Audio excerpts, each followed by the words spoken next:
తలనొప్పి తగ్గాలని తిండ్లు మారిస్తే తలనొప్పి తగ్గదు.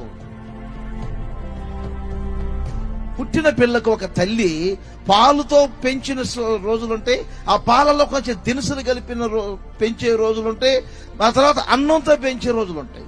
ఒక సేవకుడు కూడా ఏం చేస్తాడు, ఒక తల్లిలాగా మందిరంలో అడుగుపెట్టిన ప్రారంభ దశలో ఆదరణ, ధైర్యం, ఓదార్పు అన్ని ఉంటాయి. కొంచెం మీరు పెరుగుతా ఉండేసరికి కొంచెం దినుసులు కలుస్తుంటాయి పాలల్లో. ఒట్టి పాలే పోషణ పేక తీయదది. కొంచెం దినుసులు కలిపి ఉగ్గిన పెట్టండి, అయినా వాళ్ళ అమ్మ వదులుతుందా? నోట్లో ఉరేలు పెట్టి బయటికి ఎక్కేదాన్ని ఉగ్గిన్లోకి ఎత్తే గొంతులు పోస్తుంది. నిన్న మొన్న బాగానే తాగిందిగా, నిన్న మొన్న దినుసులు కలవాలి. వాక్యములో దినుసులు లాంటి ఉపదేశం మాటలు వస్తాయి, హెచ్చరికలు వస్తాయి, ఖండింపులు వస్తాయి, క్రమశిక్షణ కొరకు, పద్ధతిగా ఉండేదాని కొరకు. అలా వచ్చినప్పుడు అభ్యంతరం పడకూడదు.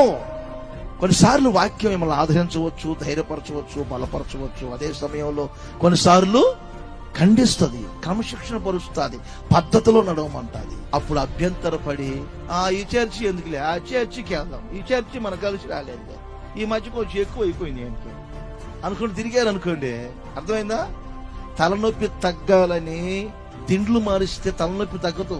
ట్రీట్మెంట్ జరగాల్సింది తిండ్లకు కాదు, మీ మైండ్ సెట్కే ట్రీట్మెంట్ జరగాలి.